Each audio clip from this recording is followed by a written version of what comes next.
Today for ADG Pro, we're going back to the infamous DOS versions of Mega Man and Mega Man 3 to do some completely unnecessary investigations into the effectiveness of Mega Man's weapons. Now, I should quickly mention, between the last video I did on the DOS Mega Man games and now, there's been a lot of revelations on the origins of these games, thanks mostly to an interview made by the gaming historian with the author of these games, Steven Rosner. I've since added links to said video to the top of the video descriptions of all of my DOS Mega Man videos, given that all of my past videos were going on outdated and incorrect info, and I'll also put a link to that video in the video description here too. Now, that said, it doesn't negate the fact that the DOS Mega Man games are not very good, but people do indeed speedrun these things, and they're still an interesting part of DOS gaming history. So I figure it's high time we got some solid data going for both purposes. Now, typically, when anyone plays a Mega Man game, they're going to find some pattern of fighting through the game's robot masters, which works for them, and likely won't be making much use of the sub-weapons the whole way through, unless one of them really shines through, being blatantly powerful compared to everything else. So my aim with this video is to investigate all of this, determine which enemies are found in which stages, and test out as many weapons as I can against as many enemies as is possible, and then put together tables with the results to serve as a reference for everyone should they decide to play these games casually or for speedrunning purposes. Now, with that said, there is one trick we thankfully have at our disposal to make this process way easier. It turns out both of the original DOS Mega Man games have a cheat code for becoming completely invulnerable to all attacks.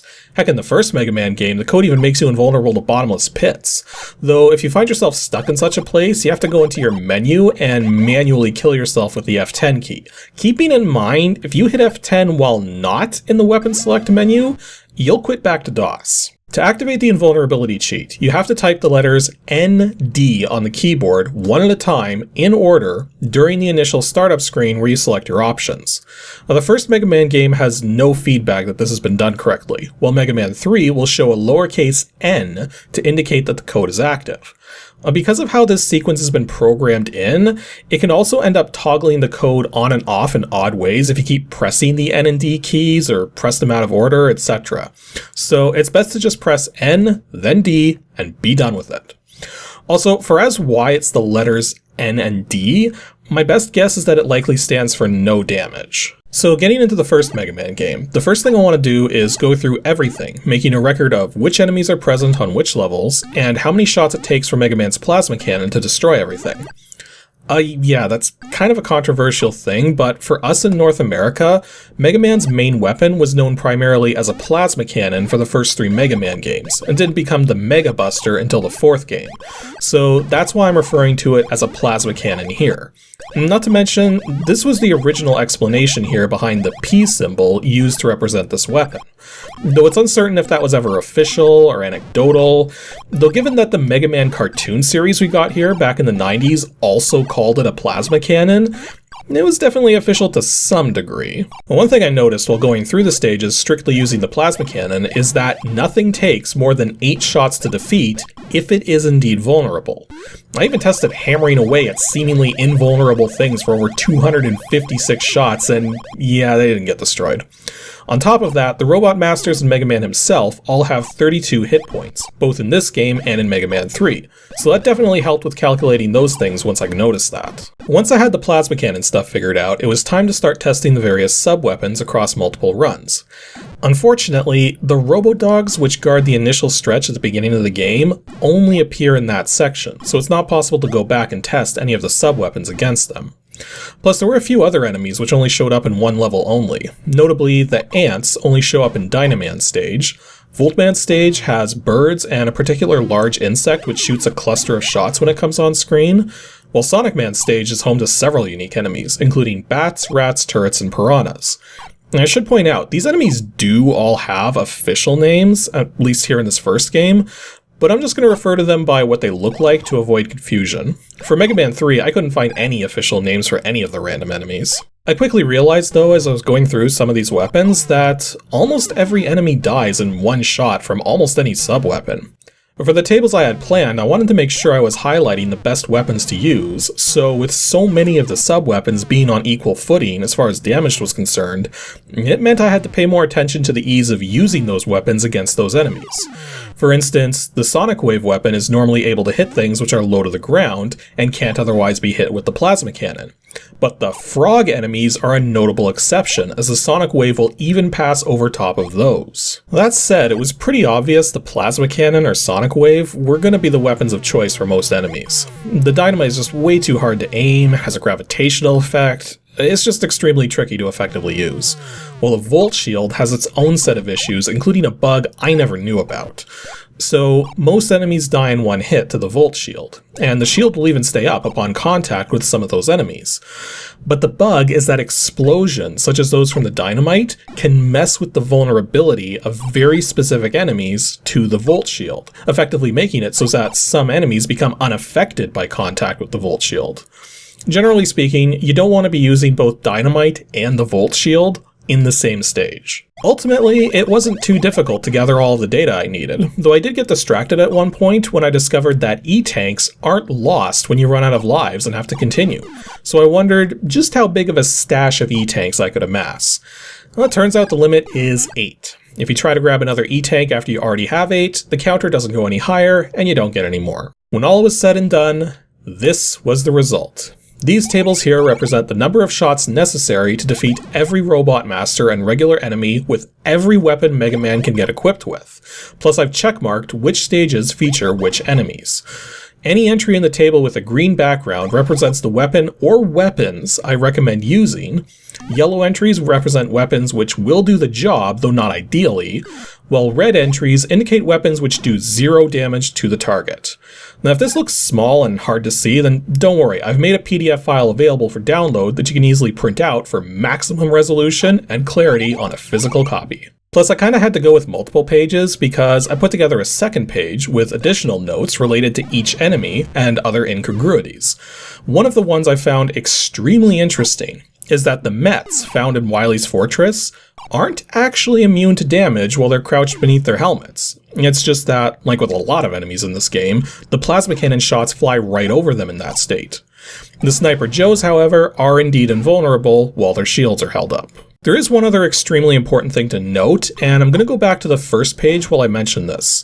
The dynamite weapon you get may be incredibly difficult to effectively use, but against all enemies except the main robot masters, it can achieve multiple hits in rapid succession. And yes, this includes both forms of the final boss. So even though it takes 8 hits of dynamite to beat either form of the final boss, a well-placed shot can hit multiple times and drain virtually half its health bar or more. This makes the dynamite a good backup weapon if you get to the final boss without much stock of your other weapons. Now let's move on to Mega Man 3. With 6 robot masters to go through, I had a feeling this one was going to be more challenging to figure out, especially when I went into my first stage, fought my first enemy, and realized it took 5 shots to defeat it. Not 4, not 8, not a power of 2 at all, but 5. The moment I saw that happen, I realized this was going to be extremely tricky. Furthermore, the level design in Mega Man 3 is a lot more maze-like, with a lot of branching paths which can form loops or alternate routes. So I needed to be as thorough as I could to make sure I found every kind of enemy present in every stage. Because yeah, some stages really did have only 1 or 2 of a particular kind of enemy, making it just that much more difficult to figure out an optimal path through the game to ensure as few replays as possible to save myself time while trying to test all the weapons. That said, one thing I noticed too during my initial run is that enemies are reused to an extremely high degree. In fact, only Sharkman stage and Oilman stage have any unique enemies which don't show up anywhere else in the game. I also noticed that Bitman stage only has 3 different kinds of enemies in it, whereas Blademan stage is a freaking cornucopia of enemy designs, featuring a full 2/3 of all of the different kinds of enemies in the game. Curiously, only 2 enemies from the original game reappear here, the Mets and Sniper Joes, and both have received some upgrades, to put it mildly. The Mets now take 15 shots to destroy with the basic plasma cannon. And furthermore, they're properly invulnerable now when ducking under their helmets, while the Sniper Joes only take 3 shots now instead of 4, but they have no notable weaknesses to any of the other weapons. So no matter what, if you want to take out a Sniper Joe, it's at least 3 shots to do so, and it's the only regular enemy in the game without a 1-shot weakness to something. However, that said, both the enemy and weapon designs are a bit more generic from a mechanics standpoint, so there's not really much to watch out for, which I had to make notes about, at least in terms of specific enemies. In fact, the weapons can be summed up as one weapon which fires a big shot straight forward, two weapons which fire small shots straight forwards, a weapon which flies forward for a moment, then backwards, and two weapons which spread into a cluster of three smaller shots, one of which falls down, the other of which flies upwards. Actually, that was something I maybe got a little too ambitious with at first. Waveman's Wave Shooter and Blademan's Blade Launcher are the two multi-shot weapons, and initially I was trying to calculate their damage rates per individual shot from the volley of 3 fired. But this turned out to be incredibly difficult to pull off, especially since it seemed like if 2 or more shots hit simultaneously, yet fewer were needed to kill the enemy, all shots made contact and disappeared anyways. And combo that with how quickly those weapons burn through power and how few weapon energy restoring power-ups are lying around compared to the first game, and yeah, it rapidly became way too troublesome to try and calculate the individual shots of those weapons. So instead, I decided to track them per volley of 3 shots when fired at point-blank range, so that all 3 of the shots hit the target. Well, that's another thing I noticed early on too. The enemies now rapidly blink for a moment when you shoot them, suggesting that they're getting some sort of post-hit invincibility to help balance things out. Well, I can tell you right now that this blinking is 100% just for show. When an enemy is hit by a weapon that they're vulnerable to, blinking or not, they take damage. Period. Wily's Fortress was definitely the most annoying part of the whole ordeal though. Unlike with the first Mega Man game, here in Mega Man 3, the ND code at startup does not protect you from bottomless pits, but it also doesn't protect you from the green glop found everywhere in this final stage. So that meant actually having to platform properly to get anywhere. And furthermore, there's virtually no weapon energy restoring power-ups anywhere in this place, save for a couple during the mini-boss before Wily. Because you're scrounging for energy the whole while, I had to replay this place about 4 times just to properly test out all of the weapons against all of the robot masters and bosses. Though in the process, I did find a bit of an Easter egg. If you lose your last life during the final Wily fight, you get an alternate set of sprites on the computer screen during the continue sequence, instead of the usual display of Dr. Light talking to you. As expected, it took about twice as long to get everything compiled for this game compared to the original, but the end result was this. And yeah, notice anything peculiar about these results? Yep, Oilman's weapon is just a few shades short of useless, and Torchman's weapon might as well be useless, save for just a single regular enemy which only shows up in a tiny number of spots and isn't even that dangerous. Plus, if you look at Waveman's weapon, yikes, that thing could burn through just about every robot master save for Waveman himself and Blademan. Actually, that's something I was kind of disappointed about, was that every robot master in both games is immune to their own weapons. Even the proper NES Mega Man games changed that up a bit with some of the robot masters. But combined with the fact that every single robot master and boss in the game takes 32 shots from the plasma cannon to take down, there's no clear-cut order to take down the robot masters in. Now, looking back at the original game for a moment, the reason you would do Dynaman first is because Sonic Man's stage has a few walls leading to a secret area, which can only be blown up with the dynamite, while Voltman's stage has a barrier about halfway through blocking an E-tank, and said barrier can only be blasted open with Sonic Man's weapon, with the resulting explosion knocking you down off the ledge if you don't turn your back to it, like the cool kids who don't look at explosions. Oh yeah, and Dynaman only takes 16 shots to defeat. That kind of has an effect too. So yeah, I still wanted to recommend a Robot Master order of some sort in terms of casual play. So I decided to go by other factors in terms of the difficulty of the stages, the kinds and quantities of enemies faced, and ultimately decided on the order of Bitman first, then Blademan, then Waveman, then Sharkman, then Oilman, and then finally Torchman. A Bitman comes first because his stage has far fewer enemies than most other stages, instead being more of a platforming challenge with a lot of ways to die from bad jumps, but the point is, you don't have a lot of shooting to do. Blademan comes next, despite having one of the more elaborate stages, because he's the only robot master you can't obliterate with Waveman's water shooter, and is most vulnerable to the bit cannon. Plus the blade launcher is just generally good against everything, even if it eats through its energy really quickly.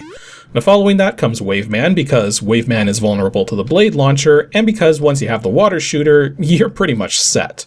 Though Sharkman comes next because the Shark Boomerang can help save ammo with the blade launcher and water shooter, since it's most effective against enemies that are also most affected by those weapons. Between Oilman and Torchman though, it really doesn't matter as neither of their weapons are all that useful.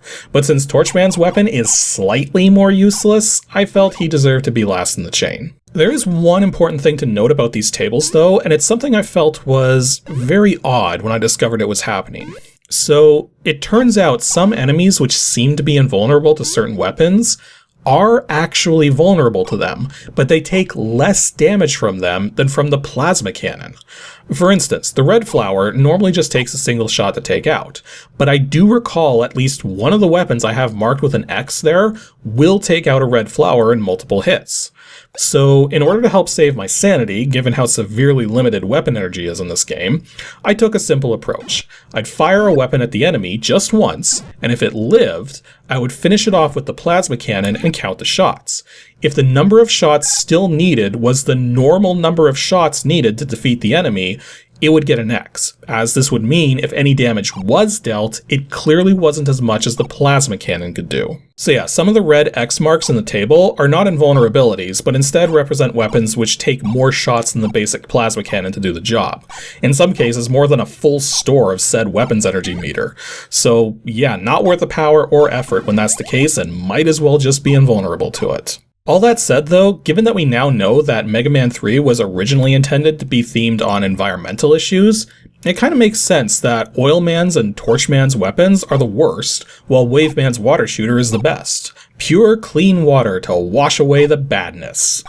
Granted, that still doesn't explain why you fight Torchman in a pool of water. I mean, wouldn't a room flooded with water be the worst place to bring a flamethrower? Anyways, that's all for today's episode of ADG Pro. Again, there should be a link in the video description to download the PDF with all of my results and notes for easy printing and reference for anyone interested. But as for next week, we'll be doing a standard Ancient DOS Games review, episode 283, where we're going to be looking back at an old Sierra adventure game, which doesn't actually play like an old Sierra adventure game. Well, there's a few possibilities for this one, so make sure to tune in next Saturday to see how such a game can even exist.